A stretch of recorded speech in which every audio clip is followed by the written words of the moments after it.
What's up, guys? Blackwing2040 back with another comic book review for you guys, and we're gonna be reviewing one of my favorite Justice League of America storylines.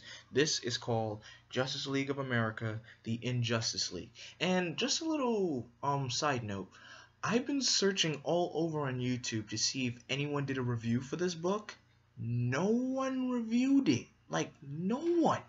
I search everywhere, high and low, high and low. Like, I just type in Justice League of America, the Justice League review.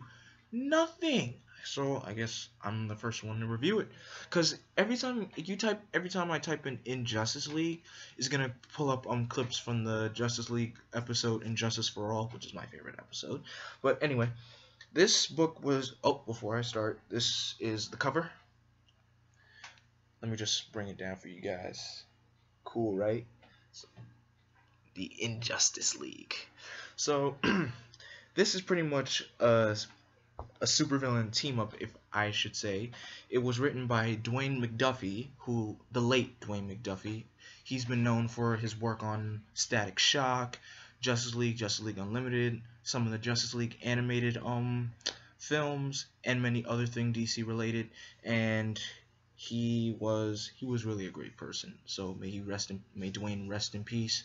And this is kind of like, I would say, I consider this a milestone because I actually get to read some of his famous work, because he didn't only write this. There are other Justice League of America storylines that he wrote after this. So hopefully you guys will enjoy it, and I really enjoyed this storyline.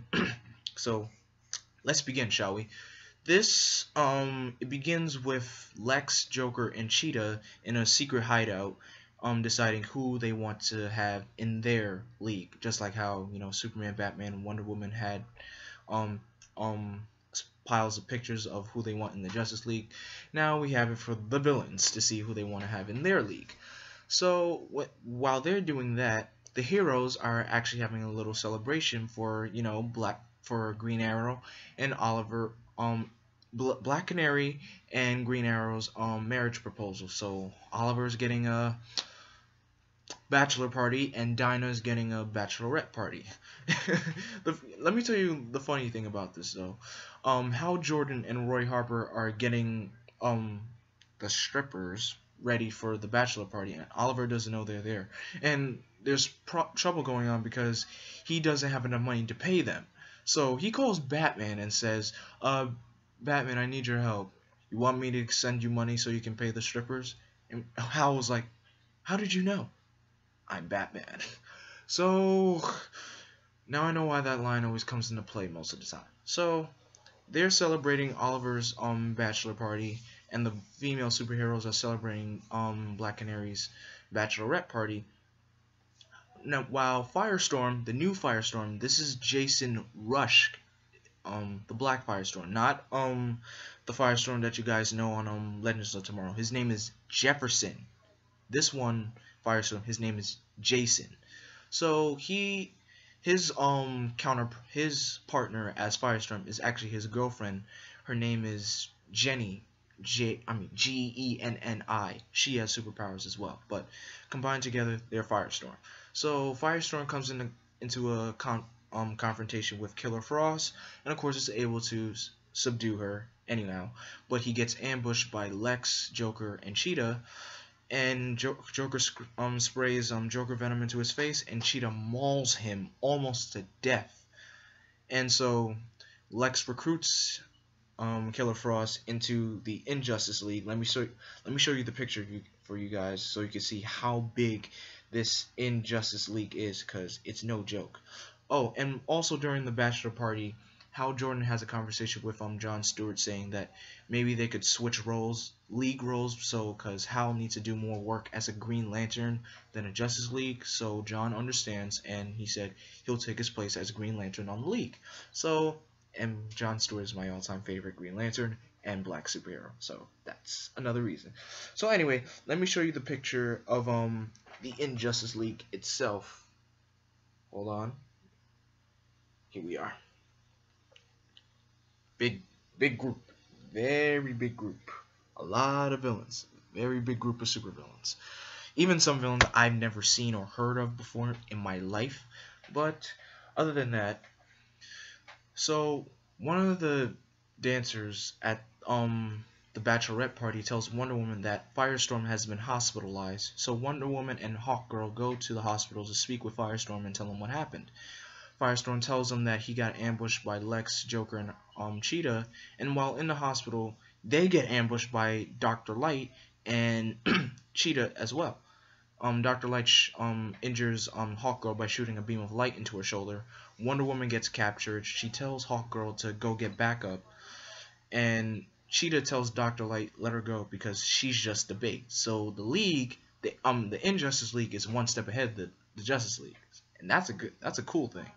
So they stop all the parties. Superman comes up and says, "Party's over, everyone out." So the League decides to split into teams. Green Lantern, Red Tornado, and Hawkgirl have a team. Oh, I skipped something.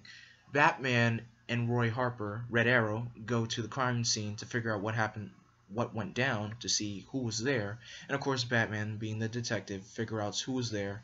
And yet, they get captured as well. So, the Injustice League is taking them down like that, which is oblivious. Anyway, so Green Lantern, Red Tornado, and Hawkgirl go to their area to figure out what the problem is in their location, and Superman, Vixen, and Black Canary go to their location to figure out what clues they can find, while Black Lightning stays back in the at the Hall of Justice so they could keep in contact to see what happened if anyone loses contact, because apparently every time they went to search for their teammates, their communication system went down. And when their communication systems are down, there's no one to call. So Black Lightning decides to stay behind. So Green Lantern's team gets ambushed by Poison Ivy, Shadow Thief, and Dr. Light, and Fatality. I almost forgot about Fatality. Fatality is a Green Lantern villain who later on becomes a Star Sapphire, but this is her before she becomes a Star Sapphire. So, yeah, so Green Lantern's team is ambushed by Killer Frost, Shadow Thief. Oh, I mean not. Dr. Light ambushes Superman's team. So, Green Lantern's team gets ambushed by Killer Frost, Shadow Thief, and Poison Ivy. And the way Poison Ivy stops Green Lantern is she let me show you guys. Take a look at this. Look at this. She plants actual plants into his body, so they're eating him from the inside out. So John decides to puke them out, but that's not gonna help. So he's out of commission. Their team is out of commission. And before Superman's team gets ambushed, he speaks to Vixen and he tells her he knows why her powers have been messing up, because before Vixen has been having like trouble using her powers and everything, even during the Tornado's Path and in the Lightning Saga. He figured out that Vixen has been drawing the powers from from her teammates, because even though Superman kind of figures this as a problem, but he says it's okay, but he says sooner or later Vixen's going to have to discuss it with the team to figure out how they could cure her. And so Superman's team gets ambushed by Gorilla Grodd, Cheetah, Dr. Light, and Parasite. And then Black Lightning shows up and saves Superman, but Black Canary and Vixen get kidnapped in the process. And then Lex Luthor shows up in a holographic projection, the whole supervillain speech, yada yada. I will win, you will lose, yada, that cliche. And so Superman and Black Lightning decide to fly to the Injustice League's headquarters, which is actually, it is pretty much the Hall of Doom from, if you guys remember the Super Friends, the old Super Friends cartoon, their base pretty much is exactly like that. And here, let me show you. Here, right here. Look at this, guys. The Hall of Doom. And it's drawn really, really, really well. Anyway, so Black Lightning and Superman bust into the into the Hall of Doom and of course before they get in, there's a whole load of supervillains. They're waiting for them. So Lex and his cohorts are ready for them. but Lex gets the upper hand, and he has a kryptonite knife to Superman's neck. And before he could kill Superman, Firestorm shows up, and he turns the kryptonite knife into a butter knife, and he says, "What do you plan on doing with that butter knife? Butter Superman's heart or something?" And it turns out Firestorm was there. He actually rescued everyone first, and the League got out, which is very surprising. It was a surprise to me when I read this, because I didn't even know he was there. So, some villains got away, but other villains stayed in to fight. And, of course, it's the whole, good guys versus bad guys, which I love a good guys versus bad guys team up. And it's really neat. So, some villains got away, but of course, the heroes win. And Dr. Light tells Cheetah, we need to get out of here, and Cheetah agrees with him. But then after that, he scratches Dr. Light's back, and she almost kills him, because turns out Dr. Light he's actually a rapist, because if you guys know who the hero Elongated Man is, he raped Elongated Man's wife. So he's not only a psycho, and most people consider him like a Joker type villain, meaning like he's considered as a knockoff, but he's no joke. I mean, who would rape a superhero's wife? That's crazy. So after they wrap up with the villains, the Suicide Squad shows up, and Amanda Waller says, "We'll take it from here." And she wants to know, Black Canary wants to know, why are you guys here? Because we had this whole completely under control.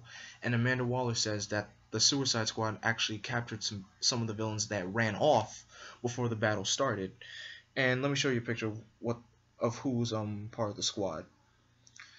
And I forgot to mention, this is one thing that bugs me though. Geoforce is in this, but he's still like somewhat in the League, but not part of the League roster. So when he got kidnapped, Gorilla Grodd was beating him to a pulp, and Gorilla Grodd said he will eat him. But after the fight, he opens a crack in the ground and drops Grodd into it, and then he said, Green Lantern was like, "Geoforce, what did you do?" "What? He was gonna eat me." So anyway, here's the Suicide Squad. And oh shoot, my tablet just died. Whoops, sorry about that, guys. But the Suicide Squad grants them a warrant stating that they have full possession of the supervillains, and Black Canary agrees, and everything's good with the world. And they all decide to head back home because they have a wedding to prepare for. And that's pretty much the end of the storyline. Oh, and Batman requests that Firestorm joins the League, and Firestorm becomes part of the League, and happy ending. And there's just one little side story. It's not that very big of a deal. It's just the League comes across an alternate version of the Atom from an alternate Earth, and then there's other story of Red Arrow helping out, giving soup to homeless people, and one of the homeless men is actually one of the Teen Titans' very first villains that they come across with, Mr. Twister. And turns out he wanted to be remembered, and Roy Harper gave the man, kudos, because he's pretty much a retired supervillain, so he's not as evil anymore, and he's happy because he's happy that one of the original Titans remembers him. And that's pretty much the end of it. So that's pretty much the end of this review, guys. What I wish though, I wish it was longer. I wish this was only like 4 issues long. I wish it was somewhere like around 5 or 6 issues. That would be better. But overall, it's a really good book. A lot of people don't like it because it kind of references to the whole Super Friends thing with the Hall of Doom, but I enjoyed it. It has a whole lot of Easter eggs and a whole lot of nostalgia, and it's a really good read. So stay tuned for the next review, guys, where I review Justice League of America Sanctuary, where it's going to be the Justice League against the Suicide Squad. So I hope you guys are interested in that, because I'm looking forward to the Suicide Squad movie, but I don't know much about the squad anyway. So until then, I am Vengeance, I am Darkness, I am Blackwing. Stay golden.